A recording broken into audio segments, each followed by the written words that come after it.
तपाईले यसो भन्नुहुन्छ मध्यरातमा बालुवाटारमा हेलिकप्टर आएर बस्छन्। यो तपाईले भने जस्तो अब हेलिकप्टर नै बालुवाटारमा बस्यो भने त प्रधानमन्त्रीकै हेलिकप्टर बस्या होला। नेपालकै राजनीतिक शक्ति र पार्टी अथवा नेताहरूको अथवा राज्यका जिम्मेवार निकायहरूको हेलिकप्टर बसेको होला। कहिलेकाहीँ बाहिरबाट पनि आएका होला। यो कुरा त कल्पना पनि गर्न सकिँदैन। बाहिरबाट आउने हेलिकप्टर बस्ने त अन्तर्राष्ट्रिय विमानस्थलमा सबै वाइगात कुरा हुन्, बाहिर आएका वाइगात कुरा हुन्।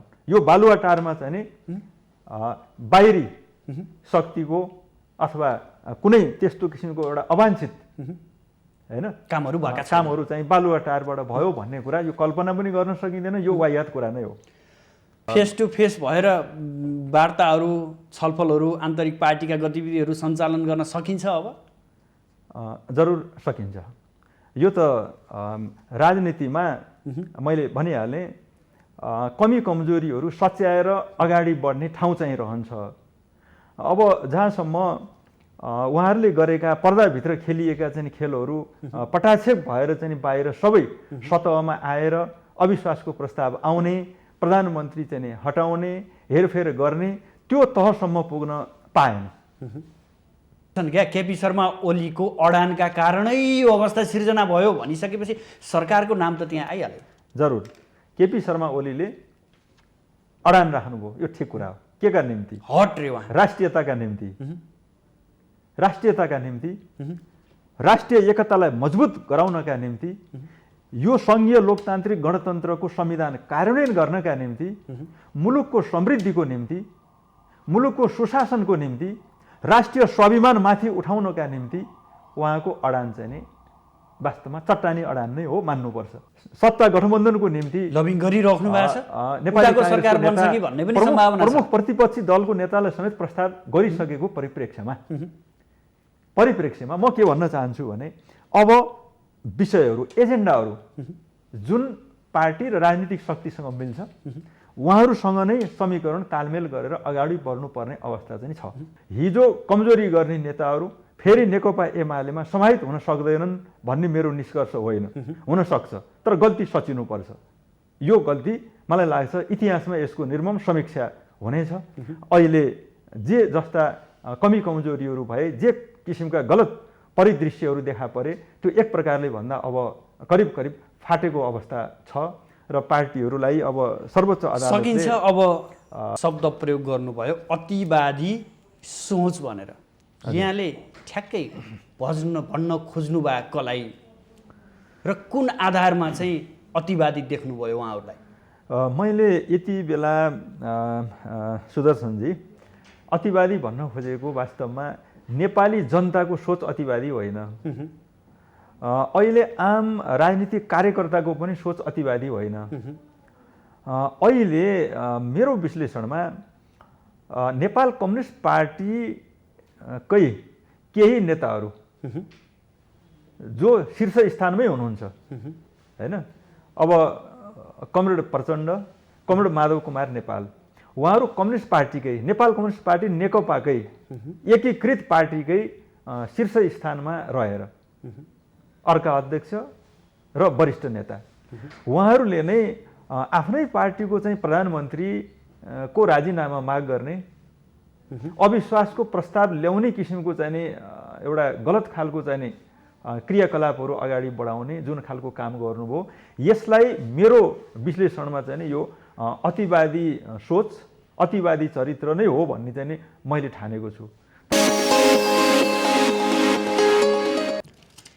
आदरणीय दर्शकबिन नमस्कार। आजको राजनीति विशेष कार्यक्रममा यहाँहरूलाई हार्दिक स्वागत छ। म सुदर्शन आचार्य।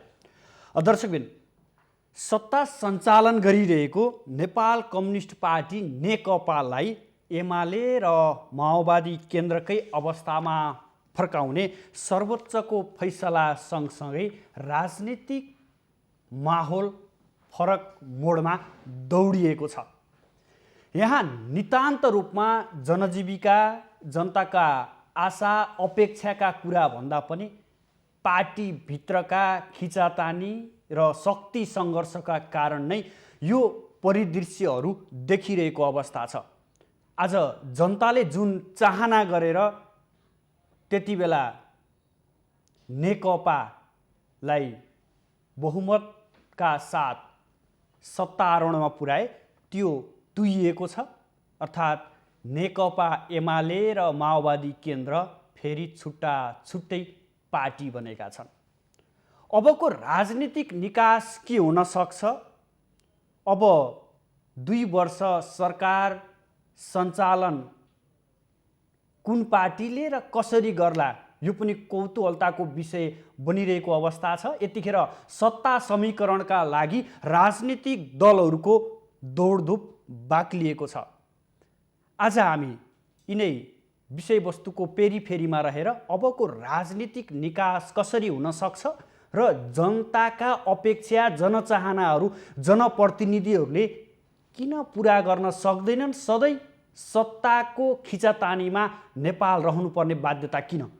यिनै वस्तुको पेरिफेरीमा रहनेछौँ र यसका लागि आज हाम्रो स्टुडियोमा अतिथिको रूपमा नेकपा एमालेका सांसद केदार सिग्देल हुनुहुन्छ। केदारज्यू, स्वागत छ यहाँलाई माउन्टेन टेलिभिजनमा। धन्यवाद आचार्यजी। यो राजनीति पक्कै पनि जनचाहना जनताको अपेक्षालाई शिरोधार्य गर्ने भनेर गरिन्छ, तर यो खिचडी पाक्दै आयो। विगतमा पनि यस्तै थियो र स्थिरता आउला भनियो, तर स्थिरता आउन सकेन। के नेपालका राजनीतिज्ञहरू यस्तै हुन्? आचार्यजी, अब सवाल के हो भनेदेखि जनताको अपेक्षा तपाईँले भने जस्तै हो। नेपाली जनताले पटक पटक विभिन्न राजनीतिक पार्टीहरूलाई बहुमत पनि नदिएका होइनन्, दिएका हुन्। विगतमा 2015 सालमा पनि 2/3 दिएका हुन्। त्योभन्दा यता पनि विभिन्न समयमा नेपाली काङ्ग्रेसलाई बहुमत दिएका हुन्। र यसपटक अब यो 74 सालको निर्वाचनमा नेपाल कम्युनिस्ट पार्टीलाई विश्वास गरेर 2/3 नजिक पुग्ने गरी मत दिएका हुन्। अहिले जे नहुनुपर्ने त्यो एउटा परिघटना, एउटा दृश्य चाहिँ देखिएको छ नेपालको राजनीतिमा। यो सुखद कुरा चाहिँ होइन, तर पनि अब परिस्थितिको एउटा बाध्यतासँग अहिले हामी चाहिँ नि झेल्न परिराखेको अवस्था छ। तसर्थ जनताको चाहना पुरा 5 वर्ष सरकार एउटै पार्टी र मिलेसम्म अझै एउटै संसदीय दलको नेताले चलाउन् भन्ने किसिमको पनि हो। तर यति हुँदाहुँदै पनि केही त्यस्तो खालको एउटा अतिवादी सोचका कारणले यो किसिमको परिस्थिति चाहिँ निम्त्याएको छ। अब यसलाई पनि अब हामीले सुविचारित ढङ्गबाट हल गरेर फेरि पनि बाँकी 2 वर्ष पनि नेपाल कम्युनिस्ट पार्टीकै नेतृत्वमा सरकार अगाडि बढाउने सोच अब हाम्रो पार्टीले लिएको छ। हामी पनि त्यो सोचमा चाहिँ दृढ छौँ। तपाईँले एउटा शब्द प्रयोग गर्नुभयो, अतिवादी सोच भनेर। यहाँले ठ्याक्कै भन्न खोज्नु भएकोलाई र कुन आधारमा चाहिँ अतिवादी देख्नुभयो उहाँहरूलाई? मैले यति बेला सुदर्शनजी अतिवादी भन्न खोजेको वास्तवमा नेपाली जनताको सोच अतिवादी होइन। अहिले आम राजनीतिक कार्यकर्ताको पनि सोच अतिवादी होइन।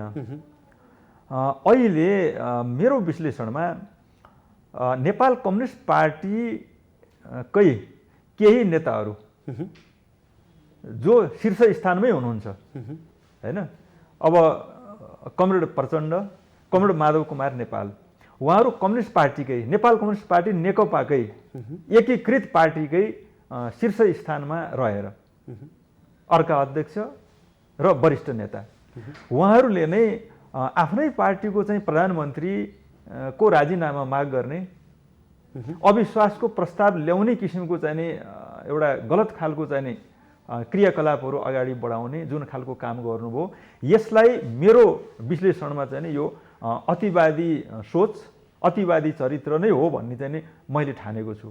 तसर्थ मैले जुन किसिमको आफ्नै पार्टीको चाहिँ सरकार, आफ्नै पार्टीको चाहिँ नि प्रधानमन्त्री हट्नुपर्छ भन्ने किसिमको जुन प्रस्ताव अगाडि आयो, यस्तो किसिमको चाहिँ प्रवृत्तिलाई मैले अतिवादी सोच भन्न खोजेको हुँ। तपाईँले यसो भनिरहँदा अहिले त पार्टी अलग भइसक्यो, भयो।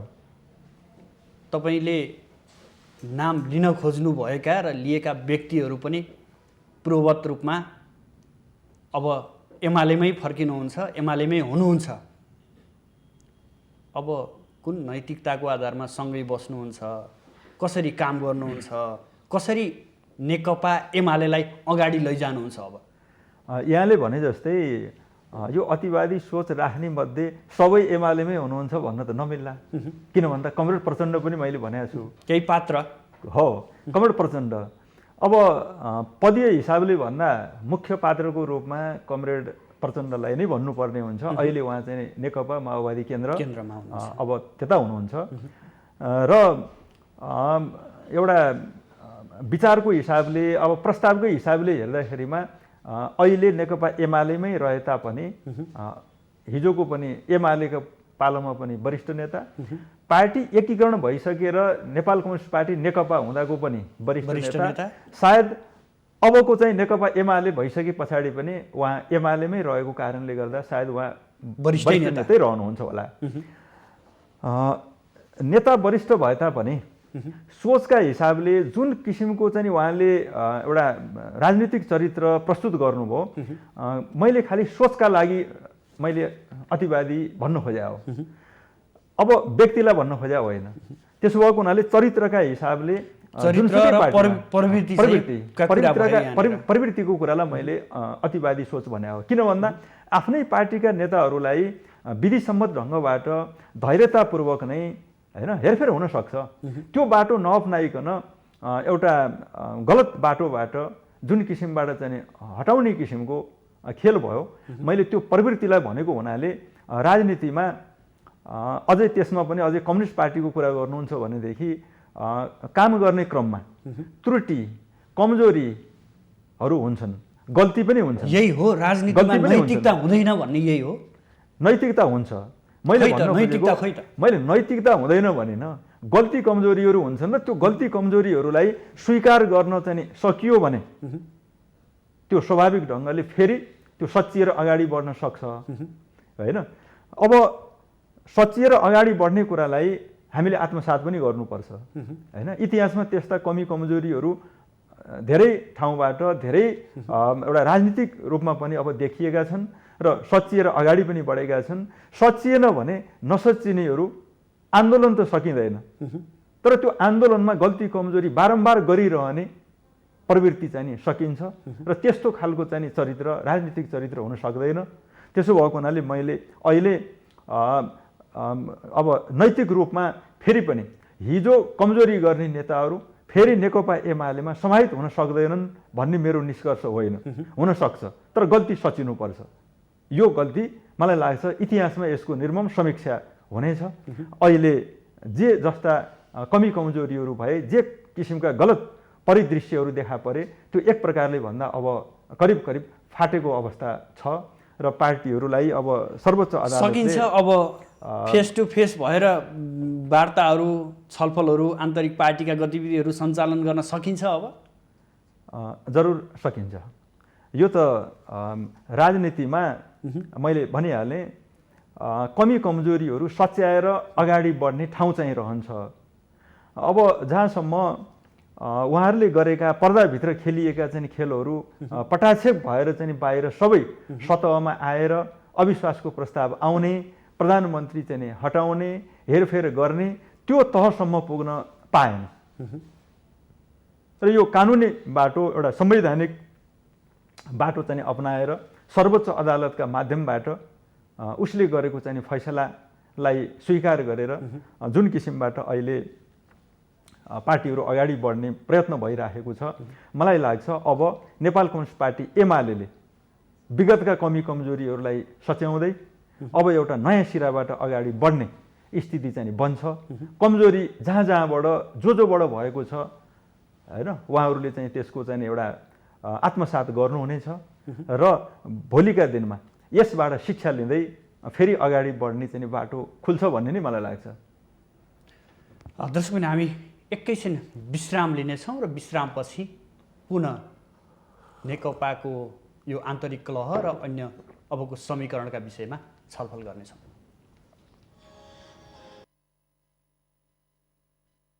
दर्शकबिन यहाँहरूलाई विश्रामपछि पुनः स्वागत छ। हामी आजको राजनीति विशेष कार्यक्रममा छौँ र आज हाम्रो स्टुडियोमा अतिथिको रूपमा नेकपा एमालेका सांसद केदार सिग्देल हुनुहुन्छ। उहाँसँग हामी समसामयिक राजनीति र नेकपा भित्र देखिएको यो अन्तर्कलहपछि छुट्टिएको नेकपा एमाले र माओवादी केन्द्रका विषयमा कुराकानी गरिरहेका छौँ। सिग्देलजी, अब यो हामी प्रसङ्ग उठाउँदै जाँदा तपाईँले यावत कुराहरू बताउनु भयो, एउटा नैतिकताको पनि नेताहरूमा खडेरी पर्दो रहेछ, जो आफ्नो अलि फरक विचार गरेर अलग समूहसँग केही बेर बस्नुभयो, उहाँहरू अब आउनुपर्छ र सचिनु भयो भने पार्टी फेरि अझ मजबुत हुँदै जान्छ भनेर यहाँले प्रसङ्ग राख्दै गर्दा यो लामो इतिहास बोकेको नेपालको कम्युनिस्ट यसका नेताहरू पुष्पलालदेखि आज अहिलेका प्रधानमन्त्री केपी शर्मा ओलीसम्म आइपुग्दा साँच्चै भनिदिनुहोस् न, नेपालमा कम्युनिस्ट साँच्चै कम्युनिस्ट बन्न सकेका छन् कि छैनन्, अथवा नेपालका कम्युनिस्ट वास्तविक कम्युनिस्ट हुन् या होइनन्? आचार्यजी, यो कम्युनिस्ट अथवा जुनसुकै तपाईँले अब चाहिँ नि राजनीतिक एउटा विचार सिद्धान्तको कुरा गर्नुहोस्, यसमा पूर्ण रूपमा पूर्णता चाहिँ नि छ हैन भनेर त भन्न नसकिएला। यसलाई सापेक्षतामा चाहिँ हेर्नुपर्छ, बुझ्नुपर्छ। सापेक्षतामा लानुपर्छ। त्यसो भएको हुनाले अब तपाईँले कम्युनिस्ट भनेर चाहिँ नि अब मार्क्सले भनेको कम्युनिस्ट, लेनिनले भनेको कम्युनिस्ट, माओ सेतुङले भनेको कम्युनिस्ट, मदन भण्डारीले भनेको जनताको बहुदलीय जनवादले माग गरेको कम्युनिस्ट, अर्थात् तपाईँले चाहिँ नि विगत 10 वर्ष जुन जनयुद्धको नाममा चाहिँ नि अब नेपालमा आन्दोलन चल्यो, उहाँहरूले परिकल्पना गरेको अपेक्षा गरेको कम्युनिस्ट हैन, ती सबैलाई सापेक्षतामा बुझ्नुपर्छ। कम्युनिस्ट ती सबै कम्युनिस्ट नै हुन्। मार्क्सको पालाको कम्युनिस्ट, चिनिया क्रान्तिको बेलाको आवरणका कम्युनिस्ट मात्रै हुन् भनिन्छ क्या यहाँ। कमरेड पुष्पलालले परिकल्पना गरेको कम्युनिस्ट अर्थात् अहिले तपाईँ हामीले भन्ने गरेको कम्युनिस्ट, बुझ्ने गरेका कम्युनिस्ट, सापेक्षतामा बुझ्नुपर्छ। तसर्थ मेरो विचारमा नेपालमा कम्युनिस्ट पार्टीको स्थापना भएदेखि नै 2006 सालदेखि आजसम्म निरन्तर कम्युनिस्ट यो मुलुकमा छन्। कम्युनिस्ट शक्ति, कम्युनिस्ट नेता कार्यकर्ताहरू छौँ भन्नुपर्छ होइन। त्यसमा अब यहाँले कस्तो प्रकारको कम्युनिस्ट भन्नुभयो, मेरो विचारमा शान्ति, स्थिरता, समानता, न्यायपूर्ण समाज निर्माण गर्नका निम्ति सोही अनुरूप अगाडि बढ्ने राजनीतिक शक्ति, पार्टी र व्यक्तिहरूलाई चाहिँ कम्युनिस्ट भनिन्छ। यसरी हेर्दाखेरिमा नेपालमा कम्युनिस्टहरू किन नहुने? छन्। यहाँ आवरणमा मात्रै कम्युनिस्टहरू छन् भनिन्छ क्या। अब यसलाई अब कसरी आवरण र यसको चाहिँ नि अब आन्तरिक हैन, अब कम्युनिस्ट तत्त्व अब यसलाई कसरी गाह्रो होला हैन। मैले भने तपाईँलाई नै गाह्रो हुन्छ। यो त कसैले पनि त्यो भन्न सक्दैन कि हेर यो चाहिँ कम्युनिस्ट हो, योदेखि बेगर अरू कम्युनिस्ट होइन भन्न सकिन्छ र सकिँदैन। अहिले मुलुकमा रहेका मोहन वैद्य किरणहरूले हामी मात्रै कम्युनिस्ट हौँ भन्नुहुन्छ, उहाँहरूले भन्न त पाइयो। माओवादी केन्द्रले हामी हौँ कम्युनिस्ट, एमाले कम्युनिस्ट होइन भन्छ। त्यही भएर यो प्रश्न सोध्न खोजे नेपालमा कम्युनिस्ट छन् या छैनन् भन्ने प्रसङ्गमा चाहिँ यो प्रश्न यहाँलाई सोधेँ मैले। ठिक छ, त्यो भन्न त पाइयो। सबै राजनीतिक नेपालमा रहेका communist party, Nepal communist party भनेर जतिले भन्नुहुन्छ उहाँहरू सबैले आफूलाई कम्युनिस्ट नै भन्नुहुन्छ। र तपाईँ अरू पार्टीको पनि कुरा गर्नुहोस् त, नेपाली काङ्ग्रेस भने, त्यो काङ्ग्रेस भने चाहिँ के हुन्छ, त्यहाँ चाहिँ कुनै निधारमा लेखिया हुन्छ? हुँदैन। उहाँहरूले चाहिँ प्रजातान्त्रिक समाजवाद मान्ने सबै कङ्ग्रेस उहाँहरूले भन्नुहोला। हामी मार्क्सवाद, लेनिनवाद हैन, अब जनताको जनवाद भन्ने हाम्रो बिचमा समझदारी थियो। अब जनताको बहुदलीय जनवाद मान्ने, त्यसलाई स्वीकार गर्ने र त्यही पथमा चाहिँ अगाडि बढ्ने हामी सबैलाई त्यसको माटो सुहाउँदो कम्युनिस्ट। उसो भए ठिक छ, माटो पनि सुहाउनु पर्यो, देशकाल परिस्थिति सुहाउँदो त त्यो त हुनै पर्यो नि। त्यो अमूर्त चिज कम्युनिस्ट भनेको चाहिँ कुनै अमूर्त निरपेक्ष कुरा चाहिँ होइन। सापेक्षतामा विश्वभरि रहेका विभिन्न मुलुकमा रहेका कम्युनिस्टहरूलाई पनि हामी कम्युनिस्ट नै देख्नुपर्छ। नेपालमा रहेका विभिन्न दर्जनभन्दा बढी कम्युनिस्ट पार्टीहरू पनि कम्युनिस्ट नै हो। त्यसमा केही नीतिगत कुराहरू, कार्यनीतिगत कुराहरू हुन सक्छन्, कतिपय रणनीतिक कुराहरू पनि हुन सक्छन्, त्यसमा मतभेद हुन सक्छ। अनि आचरणको कुरामा कस्तो हुन्छ? अब यसलाई आचरणको लागि पनि मैले सापेक्षतामा नै भन्न चाहन्छु हैन। अब नेपालमा एउटा परिवर्तन, अग्रगामी परिवर्तनका निम्ति हामीले सोही अनुसारका नीति, कार्यक्रम, हाम्रा सिद्धान्तहरू सँगसँगै हाम्रा आचरण र व्यवहार शैलीहरू पनि हामीले सादा जीवन, उच्च विचार, कर्तव्यनिष्ठता, हैन, एउटा कम्युनिस्टमा हुनुपर्ने गुण र विशेषताहरू चाहिँ रहनुपर्छ। त्यो देख्नु र मलाई लाग्छ तुलनात्मक रूपमा छ र नै हामी यहाँ आइपुगेका छौँ। मैले चाहिँ निरपेक्ष रूपमा सम्पूर्ण नेपाल कम्युनिस्ट पार्टीमा मत खसाल्ने, नेपाल कम्युनिस्ट पार्टीलाई माया गर्ने, सबै पूर्ण रूपमा कम्युनिस्ट चाहिँ चरित्र, कम्युनिस्ट शैलीले निपुण छन् भनेर त म भन्न सक्दिनँ। तर यसको अर्थ के होइन भने नेपालमा कम्युनिस्टहरू छैनन्, कम्युनिस्टको चाहिँ आवरण मात्रै छ, विशेषता छैन भन्ने कुरा म मान्दिनँ। छ, धेरैमा छ। अब एकाध कुराहरू अब काम गर्ने दौरानमा कमी कमजोरीहरूलाई सच्याउनु पर्ने पक्षहरू पनि धेरै होलान्, तर पनि म तुलनात्मक रूपमा हेर्दा नेपाल कम्युनिस्ट पार्टीका आम कार्यकर्ता सदस्यहरू कम्युनिस्ट नभइकन, कम्युनिस्ट चरित्र नभइकन त पार्टी सदस्यता पनि त बनाइन्न नि। त्यसो भएको हुनाले जे जति मान्छेहरू नेपाल कम्युनिस्ट पार्टीका सदस्य हुनुहुन्छ, कार्यकर्ता महत्त्वाकांक्षा, आफू मात्रै अगाडि बढ्ने प्रविधि, आफ्ना मात्रै महल ठड्याउने प्रविधि चाहिँ कम्युनिस्टमा देखियो भन्ने प्रसङ्गबाट म यो जोड्न चाहेँ हजुरलाई। ठिक छ, एउटा कुरा त तपाईँले भनेको कुरा साँचो होला, किनभने नेपालका कुनै पनि राजनीतिक शक्तिले अवलम्बन गरेको सिद्धान्त, विचार, उसका चाहिँ नीतिहरू हेऱ्यो भनेदेखि त्यो राम्रा नै छन्। अब कम्युनिस्ट पार्टीका त झन् तुलनात्मक रूपमा अझ राम्रा छन्। र यसलाई कार्यान्वयन गर्ने सन्दर्भमा अब तपाईँले भन्नुभएको अब चाहिँ सत्तामा, सरकारमा छँदा अथवा नछँदा होइन, नेता कार्यकर्ताहरूबाट हुने गरेका कतिपय आर्थिक सांस्कृतिक चरित्रलाई हेरेर तपाईँले एकाध घटनाहरूलाई लिएर त्यसलाई चाहिँ तपाईँले एउटा सामान्यकृत गर्न खोजे जस्तो मैले बुझेँ। त्यस्तो होइन। व्यक्ति विशेषमा कमी कमजोरी छैन म भन्दिनँ, कतिपय नेतामा हुनसक्छ, कार्यकर्तामा हुनसक्छ, सदस्यमा हुनसक्छ, होइन। अब मान्छेले अब घर बनाउँदैमा अब यो कम्युनिस्ट होइन भन्न नि मिलेन, होइन। एउटा मान्छेले एउटा सुकिलो सफा हुँदैमा ऊ कम्युनिस्ट भएन भन्न पनि मिलेन। पुरानो परिभाषामा हो भने होइन, मान्छे चाहिँ थोत्रा कपडा लगाउने, सकेसम्म चाहिँ झुप्रामा बस्ने, होइन, सकेसम्म चाहिँ अन्य पनि विभिन्न विशेषण भिराएर चाहिँ हेरी यस्तो खालको कम्युनिस्ट हुनुपर्छ भनेर त्यो पनि गर्ने गरिन्थ्यो कि।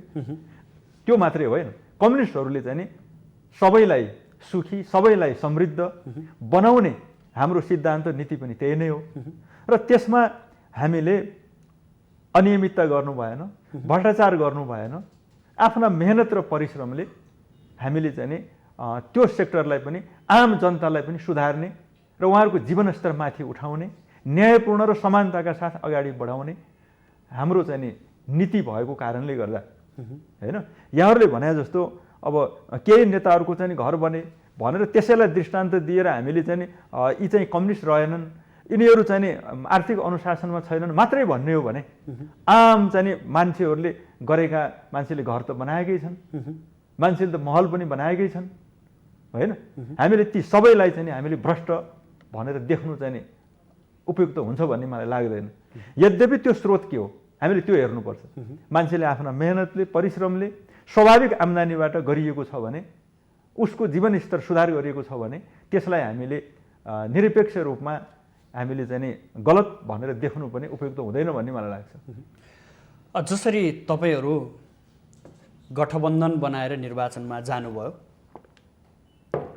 जनताले बोक्न सक्ने जति भारी बोकाएर पठाए, तर टिकाउन तपाईँहरूले दिनु भएन। पात्रभित्रको एउटा दोषी तपाईँले आफूलाई पनि ठान्नुपर्छ त्यहाँनिर, किनभने जनताको मत लिने मध्ये तपाईँ पनि हो।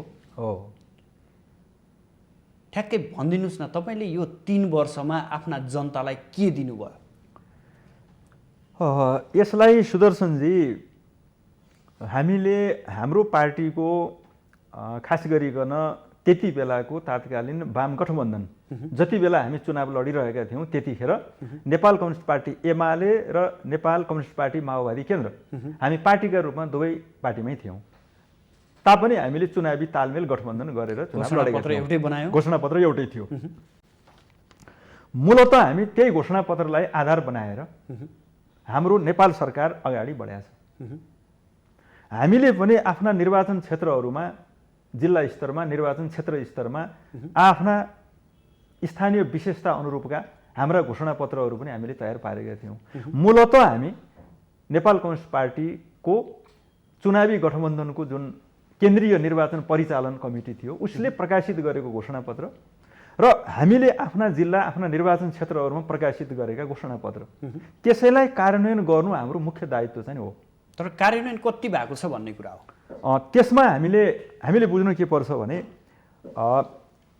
कम्युनिस्ट पार्टीको सरकारले कमरेड केपी ओलीले नेतृत्व गरेको कम्युनिस्ट पार्टीको सरकारले 3 वर्षमा आफूले अगाडि सारेका घोषणापत्र मध्ये नम्बर 1 संविधानको स्वीकार्यता बढाउनु, संविधान कार्यान्वयन गर्नु।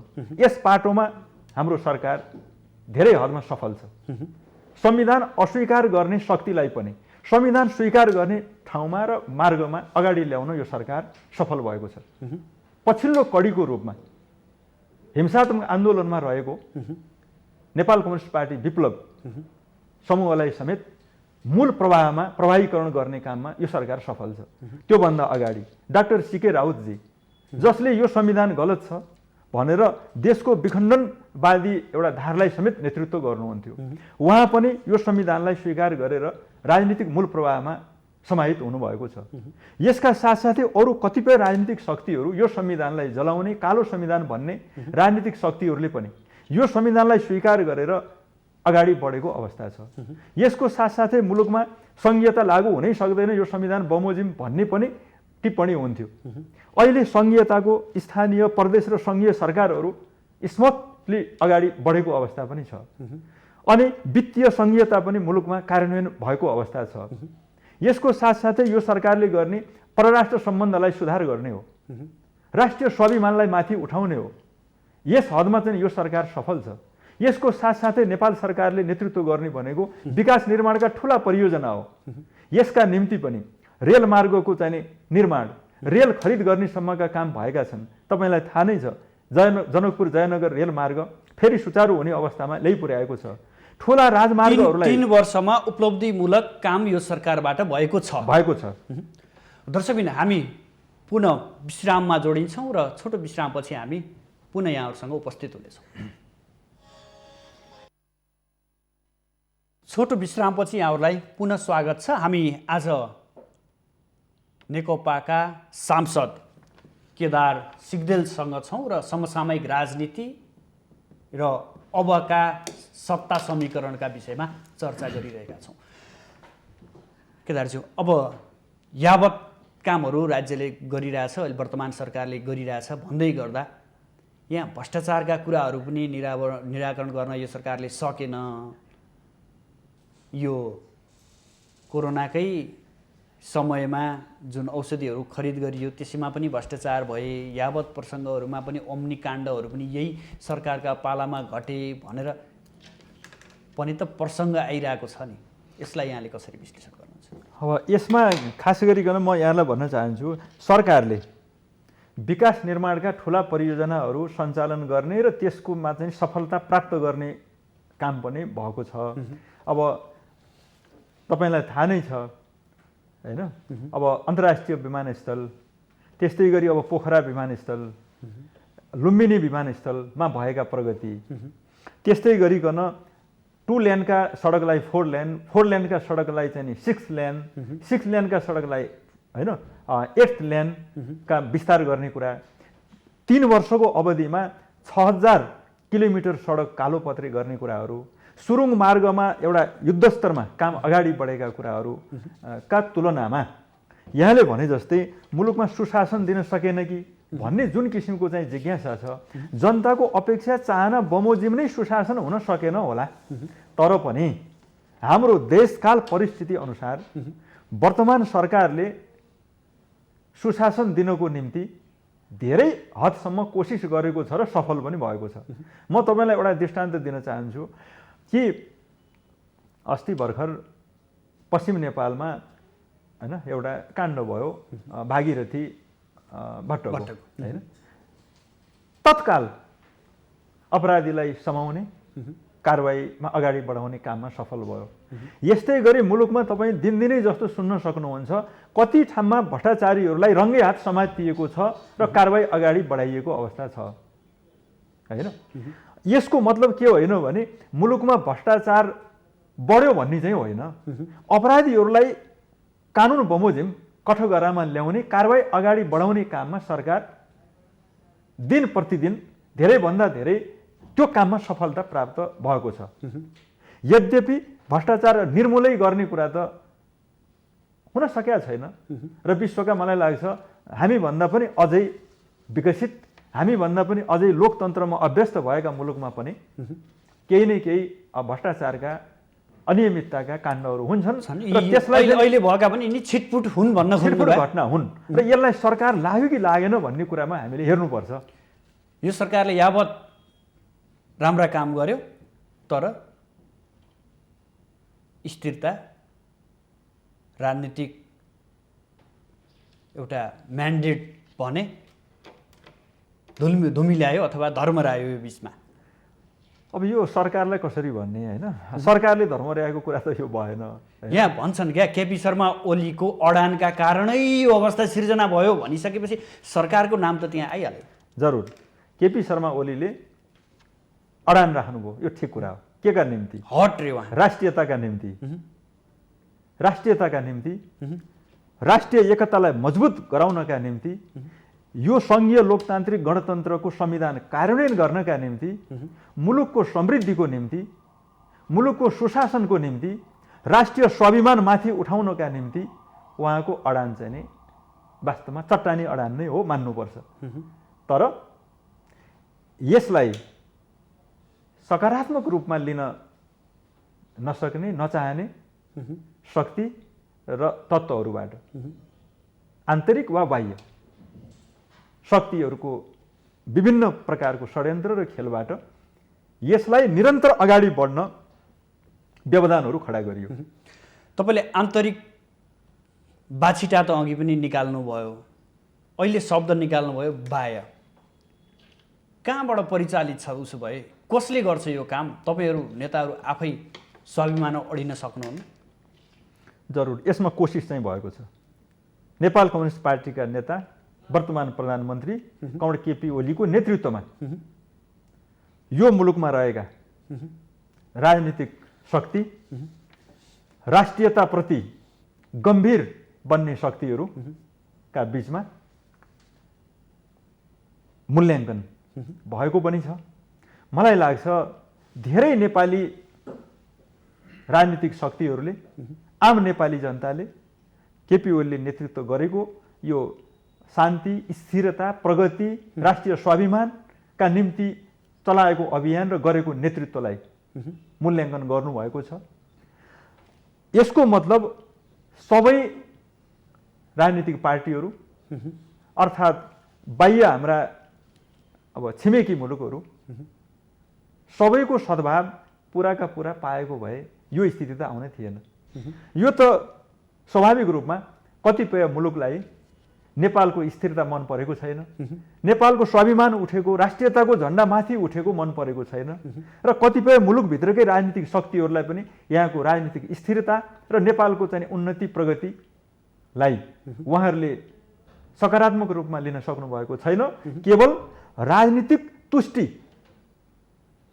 तपाईँले यसो भन्नुहुन्छ मध्यरातमा बालुवाटारमा हेलिकप्टर आएर बस्छन्? यो तपाईँले भने जस्तो अब हेलिकप्टर नै बालुवाटारमा बस्यो भने त प्रधानमन्त्रीकै हेलिकप्टर बस्या होला। नेपालकै राजनीतिक शक्ति र पार्टी अथवा नेताहरूको अथवा राज्यका जिम्मेवार निकायहरूको हेलिकप्टर बसेको होला। कहिलेकाहीँ बाहिरबाट पनि आएका होला। यो कुरा त कल्पना पनि गर्न सकिँदैन। बाहिरबाट आउने हेलिकप्टर बस्ने त अन्तर्राष्ट्रिय विमानस्थलमा सबै वाइगात कुरा हुन्, बाहिर आएका वाइगात कुरा हुन्। यो बालुवाटारमा चाहिँ नि बाहिरी शक्तिको अथवा कुनै त्यस्तो किसिमको एउटा अवाञ्छित होइन कामहरू भएका छन्। कामहरू चाहिँ बालुवाटारबाट भयो भन्ने कुरा यो कल्पना पनि गर्न सकिँदैन, यो वाहियात कुरा नै हो। अब सरकारको कुरा गरौँ, दौडधुप साह्रै बाक्लिएको छ, आन्तरिक छलफल जोड घटाउहरू साह्रै छन्। अब एमाले पनि बहुमतमा छैन, कसै न कसैको साथ लिनुपर्ने अवस्था छ। जरुर। अब कस्तो सरकार बन्ला, कसको सरकार बन्ला?